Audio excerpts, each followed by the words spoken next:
ನಮಸ್ತೆ ಫ್ರೆಂಡ್ಸ್, ರಾಜ್ ಜಾಬ್ಸ್ಗೆ ಸ್ವಾಗತ. Friends, R R B ಇಂದ ನೋಡಿ ರೈಲ್ವೆ ಇಲಾಖೆಯಿಂದ ಟಿಸಿ ಉದ್ಯೋಗಗಳಿಗೆ ನೇಮಕಾತಿ ನಡೀತಾ ಇದೆ.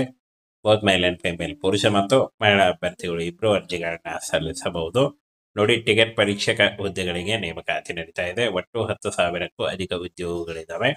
ಬೋತ್ ಮೇಲ್ ಅಂಡ್ ಫಿಮೇಲ್ ನೋಡಿ ಇಬ್ರು ಅಭ್ಯರ್ಥಿಗಳು ಅರ್ಜಿಗಳನ್ನ ಸಲ್ಲಿಸಬಹುದು. RRBTC ನೇಮಕಾತಿ ಆಗಿರುತ್ತೆ, ರೈಲ್ವೆ ನೇಮಕಾತಿ ಆಗಿರುತ್ತೆ ನೋಡಿ.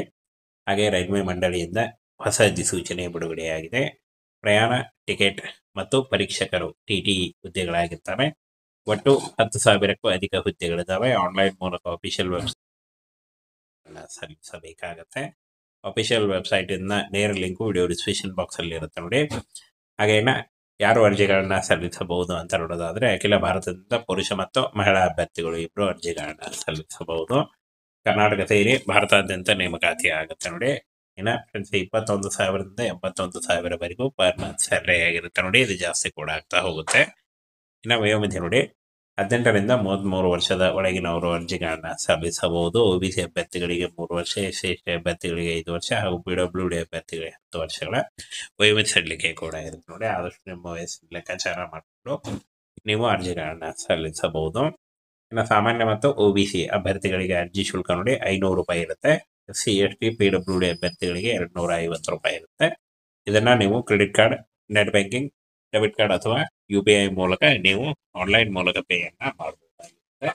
ಇನ್ನು ಆಯ್ಕೆ ಪ್ರಕ್ರಿಯೆಯನ್ನ ನೋಡೋದಾದ್ರೆ ನೋಡಿ, ಇಲ್ಲಿ ಕಾಣಿಸ್ತಾ ಇದೆ CBT ನೋಡಿ, ಲಿಖಿತ ಪರೀಕ್ಷೆ, ಟೈಪಿಂಗ್ ಪರೀಕ್ಷೆ, ದಾಖಲೆ ಪರಿಶೀಲನೆ ಮೂಲಕ ಆಯ್ಕೆಯನ್ನ ಮಾಡಿಕೊಳ್ಳಲಾಗುತ್ತೆ ನೋಡಿ. ಹಾಗೇನ ಶೈಕ್ಷಣಿಕ ಅರ್ಹತೆ SLC, PUC, ITI ಮತ್ತು ಡಿಪ್ಲೊಮಾ ಆದಂತಹ ಅಭ್ಯರ್ಥಿಗಳು ಅರ್ಜಿ ಹಾಗೂ ಡಿಗ್ರಿ ಆದಂತಹ ಅಭ್ಯರ್ಥಿಗಳು ಕೂಡ ಅರ್ಜಿಗಳನ್ನ ಸಲ್ಲಿಸಬಹುದು. ಇನ್ನು ಪ್ರಮುಖ ದಾಖಲೆಗಳು ನೋಡಿ, ಪಾಸ್ಪೋರ್ಟ್ ಅಳತೆಯ ಫೋಟೋ ಬೇಕಾಗುತ್ತೆ, ಸಹಿ, ಆಧಾರ್ ಕಾರ್ಡು, ಶೈಕ್ಷಣಿಕ ಪ್ರಮಾಣ ಪತ್ರ ಹಾಗೂ ವಯಸ್ಸಿನ ಪುರಾವೆ ಮತ್ತು ಆಧಾರ್ ಕಾರ್ಡ್ ಮೂಲಕ ಆಯ್ಕೆಯನ್ನ ಮಾಡಿಕೊಳ್ಳಲಾಗುತ್ತೆ. ಅಂದ್ರೆ ನೀವು ಈ ಒಂದು ಡಾಕ್ಯುಮೆಂಟ್ಸ್ ತೆಗೆದುಕೊಂಡು ನೀವು ಆನ್ಲೈನ್ ಮೂಲಕ ಅರ್ಜಿಗಳನ್ನ ಸಲ್ಲಿಸಬಹುದಾಗಿರುತ್ತೆ ನೋಡಿ. ಫ್ರೆಂಡ್ಸ್, ಇನ್ನ ಈ ಒಂದು ಹುದ್ದೆಗಳಿಗೆ ಇನ್ನು ಈ ಸೆಪ್ಟೆಂಬರ್ ಕೊನೆಯ ವಾರ ಅಥವಾ ಅಕ್ಟೋಬರ್ ಮೊದಲನೇ ವಾರದಲ್ಲಿ ನೇಮಕಾತಿ ಶುರುವಾಗಲಿದೆ ನೋಡಿ. ಈ ಒಂದು ಕನ್ಫರ್ಮ್ ಏನು ಹುದ್ದೆಗಳಾಗಿರ್ತಾವೆ ನೋಡಿ, ರೈಲ್ವೆ ಇಲಾಖೆಯಿಂದ ಈ ಒಂದು ಹುದ್ದೆಗಳಿಗೆ ನೇರ ನೇಮಕಾತಿಯ ಮೂಲಕ, ಅಂದ್ರೆ ಈ ಒಂದು ಹುದ್ದೆಗಳಿಗೆ ಆದಷ್ಟು ಬೇಗ ಏನು ಸೆಪ್ಟೆಂಬರ್ ಕೊನೆಯ ವಾರ ಅಥವಾ ಅಕ್ಟೋಬರ್ ಮೊದಲನೇ ವಾರದಲ್ಲಿ ನೇಮಕಾತಿ ಶುರುವಾಗಲಿದೆ ನೋಡಿ. RRB ಇಂದ ನೋಡಿ ರೈಲ್ವೆ ಇಲಾಖೆಯಿಂದ TC ಉದ್ಯೋಗಗಳಿಗೆ ನೇಮಕಾತಿ ನಡೀತಾ ಇದೆ. ಬೋತ್ ಮೇಲ್ ಅಂಡ್ ಫಿಮೇಲ್, ಪುರುಷ ಮತ್ತು ಮಹಿಳಾ ಅಭ್ಯರ್ಥಿಗಳು ಇಬ್ರು ಅರ್ಜಿಗಳನ್ನ ಸಲ್ಲಿಸಬಹುದು ನೋಡಿ. ಟಿಕೆಟ್ ಪರೀಕ್ಷಕ ಹುದ್ದೆಗಳಿಗೆ ನೇಮಕಾತಿ ನಡೀತಾ ಇದೆ. ಒಟ್ಟು 10,000ಕ್ಕೂ ಅಧಿಕ ಉದ್ಯೋಗಗಳಿದ್ದಾವೆ. ಬೋತ್ ಮೇಲ್ ಅಂಡ್ ಫಿಮೇಲ್ ನೋಡಿ ಇಬ್ರು ಅಭ್ಯರ್ಥಿಗಳು ಅರ್ಜಿಗಳನ್ನ ಸಲ್ಲಿಸಬಹುದು. RRBTC ನೇಮಕಾತಿ ಆಗಿರುತ್ತೆ, ರೈಲ್ವೆ ನೇಮಕಾತಿ ಆಗಿರುತ್ತೆ ನೋಡಿ. ಹಾಗೆ ರೈಲ್ವೆ ಮಂಡಳಿಯಿಂದ ಹೊಸ ಅಧಿಸೂಚನೆ ಬಿಡುಗಡೆಯಾಗಿದೆ. ಪ್ರಯಾಣ ಟಿಕೆಟ್ ಮತ್ತು ಪರೀಕ್ಷಕರು TTE ಹುದ್ದೆಗಳಾಗಿರ್ತವೆ. ಒಟ್ಟು 10,000ಕ್ಕೂ ಅಧಿಕ ಹುದ್ದೆಗಳಿದ್ದಾವೆ. ಆನ್ಲೈನ್ ಮೂಲಕ ಅಫಿಷಿಯಲ್ ವೆಬ್ಸೈಟ್ ಸಲ್ಲಿಸಬೇಕಾಗತ್ತೆ. ಅಫಿಷಿಯಲ್ ವೆಬ್ಸೈಟ್ ಇಂದ ನೇರ ಲಿಂಕ್ ವಿಡಿಯೋ ಡಿಸ್ಕ್ರಿಪ್ಷನ್ ಬಾಕ್ಸ್ ಅಲ್ಲಿ ಇರುತ್ತೆ ನೋಡಿ. ಹಾಗೇನ ಯಾರು ಅರ್ಜಿಗಳನ್ನ ಸಲ್ಲಿಸಬಹುದು ಅಂತ ನೋಡೋದಾದ್ರೆ, ಅಖಿಲ ಭಾರತದಿಂದ ಪುರುಷ ಮತ್ತು ಮಹಿಳಾ ಅಭ್ಯರ್ಥಿಗಳು ಇಬ್ರು ಅರ್ಜಿಗಳನ್ನ ಸಲ್ಲಿಸಬಹುದು. ಕರ್ನಾಟಕ ಸೇರಿ ಭಾರತಾದ್ಯಂತ ನೇಮಕಾತಿ ಆಗುತ್ತೆ ನೋಡಿ. ಇನ್ನು ಫ್ರೆಂಡ್ಸ್, 21,000ದಿಂದ 81,000ವರೆಗೂ ಪರ್ ಮಂತ್ ಸ್ಯಾಲರಿ ಆಗಿರುತ್ತೆ ನೋಡಿ. ಇದು ಜಾಸ್ತಿ ಕೂಡ ಆಗ್ತಾ ಹೋಗುತ್ತೆ. ಇನ್ನು ವಯೋಮಿತಿ ನೋಡಿ, 18ರಿಂದ 33 ವರ್ಷದ ಒಳಗಿನವರು ಅರ್ಜಿಗಳನ್ನ ಸಲ್ಲಿಸಬಹುದು. OBC ಅಭ್ಯರ್ಥಿಗಳಿಗೆ 3 ವರ್ಷ, SC/ST ಅಭ್ಯರ್ಥಿಗಳಿಗೆ 5 ವರ್ಷ ಹಾಗೂ PWD ಅಭ್ಯರ್ಥಿಗಳಿಗೆ 10 ವರ್ಷಗಳ ವಯೋಮಿತಿ ಸಡಿಲಿಕೆ ಕೂಡ ಇರುತ್ತೆ ನೋಡಿ. ಆದಷ್ಟು ನಿಮ್ಮ ವಯಸ್ಸಿನ ಲೆಕ್ಕಾಚಾರ ಮಾಡಿಕೊಂಡು ನೀವು ಅರ್ಜಿಗಳನ್ನ ಸಲ್ಲಿಸಬಹುದು.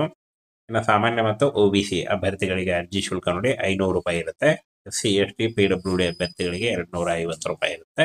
ಇದನ್ನ ನೀವು credit card, net banking, debit card ಅಥವಾ UPI ಮೂಲಕ ನೀವು ಆನ್ಲೈನ್ ಮೂಲಕ ಪೇಯನ್ನ ಮಾಡಬಹುದಾಗಿರುತ್ತೆ. ಇನ್ನು ಆಯ್ಕೆ ಪ್ರಕ್ರಿಯೆಯನ್ನ ನೋಡೋದಾದ್ರೆ ನೋಡಿ, ಇಲ್ಲಿ ಕಾಣಿಸ್ತಾ ಇದೆ CBT ನೋಡಿ, ಲಿಖಿತ ಪರೀಕ್ಷೆ, ಟೈಪಿಂಗ್ ಪರೀಕ್ಷೆ, ದಾಖಲೆ ಪರಿಶೀಲನೆ ಮೂಲಕ ಆಯ್ಕೆಯನ್ನ ಮಾಡಿಕೊಳ್ಳಲಾಗುತ್ತೆ ನೋಡಿ. ಹಾಗೇನ ಶೈಕ್ಷಣಿಕ ಅರ್ಹತೆ SLC, PUC, ITI ಮತ್ತು ಡಿಪ್ಲೊಮಾ ಆದಂತಹ ಅಭ್ಯರ್ಥಿಗಳು ಅರ್ಜಿ ಹಾಗೂ ಡಿಗ್ರಿ ಆದಂತಹ ಅಭ್ಯರ್ಥಿಗಳು ಕೂಡ ಅರ್ಜಿಗಳನ್ನ ಸಲ್ಲಿಸಬಹುದು. ಇನ್ನು ಪ್ರಮುಖ ದಾಖಲೆಗಳು ನೋಡಿ, ಪಾಸ್ಪೋರ್ಟ್ ಅಳತೆಯ ಫೋಟೋ ಬೇಕಾಗುತ್ತೆ, ಸಹಿ, ಆಧಾರ್ ಕಾರ್ಡು, ಶೈಕ್ಷಣಿಕ ಪ್ರಮಾಣ ಪತ್ರ ಹಾಗೂ ವಯಸ್ಸಿನ ಪುರಾವೆ ಮತ್ತು ಆಧಾರ್ ಕಾರ್ಡ್ ಮೂಲಕ ಆಯ್ಕೆಯನ್ನ ಮಾಡಿಕೊಳ್ಳಲಾಗುತ್ತೆ. ಅಂದ್ರೆ ನೀವು ಈ ಒಂದು ಡಾಕ್ಯುಮೆಂಟ್ಸ್ ತೆಗೆದುಕೊಂಡು ನೀವು ಆನ್ಲೈನ್ ಮೂಲಕ ಅರ್ಜಿಗಳನ್ನ ಸಲ್ಲಿಸಬಹುದಾಗಿರುತ್ತೆ ನೋಡಿ. ಫ್ರೆಂಡ್ಸ್, ಇನ್ನ ಈ ಒಂದು ಹುದ್ದೆಗಳಿಗೆ ಇನ್ನು ಅಂತ ಈ ಸೆಪ್ಟೆಂಬರ್ ಕೊನೆಯ ವಾರ ಅಥವಾ ಅಕ್ಟೋಬರ್ ಮೊದಲನೇ ವಾರದಲ್ಲಿ ನೇಮಕಾತಿ ಶುರುವಾಗಲಿದೆ ನೋಡಿ. ಈ ಒಂದು ಕನ್ಫರ್ಮ್ ಏನು ಹುದ್ದೆಗಳಾಗಿರ್ತಾವೆ ನೋಡಿ, ರೈಲ್ವೆ ಇಲಾಖೆಯಿಂದ ಈ ಒಂದು ಹುದ್ದೆಗಳಿಗೆ ನೇರ ನೇಮಕಾತಿಯ ಮೂಲಕ ಅಂದ್ರೆ ಈ ಒಂದು ಹುದ್ದೆಗಳಿಗೆ ಆದಷ್ಟು ಬೇಗ ಏನು ಸೆಪ್ಟೆಂಬರ್ ಕೊನೆಯ ವಾರ ಅಥವಾ ಅಕ್ಟೋಬರ್ ಮೊದಲನೇ ವಾರದಲ್ಲಿ ನೇಮಕಾತಿ ಶುರುವಾಗಲಿದೆ ನೋಡಿ.